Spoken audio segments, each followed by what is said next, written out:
Welcome you all. Recently, UPSC has released its final result, and after that, the cutoff for the prelims and the mains examination was released.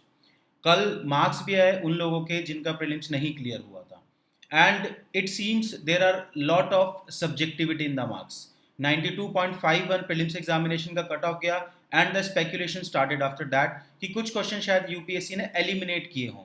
They might not have considered those questions for the purpose of merit. तो after that फिर जब marks आए तो किस जितने भी लोगों ने मार्क्स अपने बना रखे थे सभी के 5 7 8 नंबर उससे नीचे आए. कुछ लोगों के 15 से 20 नंबर भी नीचे चले गए. And I have started receiving lot of messages mails कि सर होपलेसनेस का सिचुएशन आ गया है, how this could have happened, क्या मैंने OMR गलत भर दिया, क्या हो रहा है यूपीएससी में, this game is not fair, है ना. It is totally impossible for me to connect to each and every one at the individual basis. So I am making this video to explain this phenomena.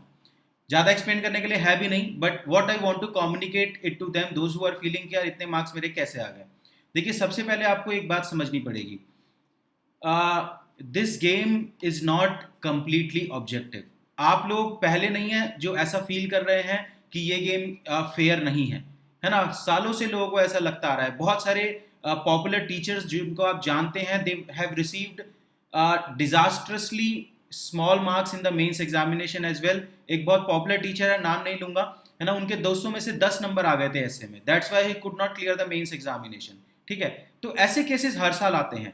What you need to understand is कि आपको नहीं पता कि वहां पे कितना उन्होंने eliminate किया है, क्या किया है. प्रॉब्ली जब आंसर की वो रिलीज करेंगे तो शायद कुछ पता भी लग जाए. But still, does it have any impact over the strategy which you are going to follow for the 2021 prelims examination? Absolutely no. आप कितना भी आरटीआई लगा लो, कितना भी सुप्रीम कोर्ट चले जाओ, कितना भी हाई कोर्ट चले जाओ, बहुत सालों से लोग कर रहे हैं. You are not new to the UPSC preparation. ये गेम सब्जेक्टिव है, पिछले काफी सालों से सब्जेक्टिव है, and is it is as much fair as it can be. ऐसा नहीं है कि I am criticising the UPSC as an organisation. I am saying that the examination which is based on humanities subject, उसमें कुछ ना कुछ subjectivity आएंगी, है ना. They are trying to B as much fair as possible, but it is not 100% fair, है ना. तो यहाँ पे सब्जेक्टिविटी है, but you can not do anything about it. एक तो है कि आप बैठ के क्रिटिसाइज कर लो, होपलेस हो लो कि ऐसा कैसे हो गया, और दूसरा तरीका यह है कि आप अपने नेक्स्ट अटेम्प्ट पे फोकस करो. यार, आप 10 दिन बाद आपका प्रीलिम्स एग्जामिनेशन है, तो जो पीछे हो गया वो छोड़ो, उसका कोई आपकी इस साल की स्ट्रैटेजी भी फर्क नहीं पड़ने वाला. फिल द OMR केयरफुली, है ना. एंड अगर फिर ये होता है कि सर अगर इतना सब्जेक्टिव गेम है तो पढ़ने का मोटिवेशन कम हो जाता है, क्योंकि 10 मार्क्स ऊपर नीचे कभी भी हो सकते हैं. आई एग्री, 10 मार्क्स की सब्जेक्टिविटी प्रीलिम्स एग्जामिनेशन में हमेशा रहेगी, है ना, क्योंकि यूपीएससी आंसर नहीं देता. मैं आपको काफी बार बोलता हूँ, यूपीएससी वर्डिक्ट देता है ना. तो वो ग्रीवेंस रिड्रेसल मैकेनिज्म जो आप GS2 में लिखते हैं उसके मार्क्स जरूर यूपीएससी देखता है, लेकिन कोई grievance redressal mechanism UPSC aspirants के लिए with in UPSC do not exist. ठीक है, तो you can not do anything about it. What you can do is कि इस लेवल पे अपनी प्रिपरेशन को करो कि ये जो सब्जेक्टिव बार है, ऐसा नहीं है कि कंप्लीट सब्जेक्टिविटी है, ये जो सब्जेक्टिव बार है उसको आप क्रॉस कर जाओ. अगर कट ऑफ 95 जाने के चांसेस हैं तो योर मार्क्स शुड बी 110. अगर कितनी भी सब्जेक्टिविटी होगी तब भी कट ऑफ जरूर क्लियर होगा, है ना. This is in your hand. तो जैसे कि MS धोनी बोलता है, control what is controllable. This is what I am suggesting to you, है ना. तो rather than getting hopeless, seeking support, you should be like कि चलो जो पीछे हो गया वो हो गया, मेरे हाथ में इस साल का अटेम्प्ट है, इसमें 110 नंबर मुझे मारने हैं, प्रीलिम्स एग्जामिनेशन पक्का होगा. This is in your hand.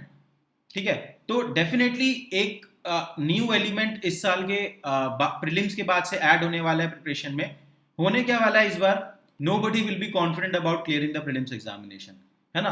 तो game is becoming more and more uncertain. This is what is happening, but life is uncertain, है ना. The expected never happen, it is unexpected always. तो ऐसा बोला जाता है, तो यूपीएससी में सबसे ज्यादा वैलिड है ये, है ना. तो मेरा सजेशन आपको यही है, rather than thinking about all these things कि क्या किया यूपीएससी ने, कैलकुलेशन लगाना, परमुटेशन कॉम्बिनेशन लगाना, उससे बेटर ये है बैठ के अपना सीसेट प्रैक्टिस कर लो. ठीक है, अपने GS1 को रिवाइज कर लो और जाके अच्छे से पेपर देके आओ, because that is the only thing which can help you in achieving your dream. Not this speculation, not this hopelessness, not seeking support. So this is my suggestion to all of you. ठीक है, thanks a lot guys.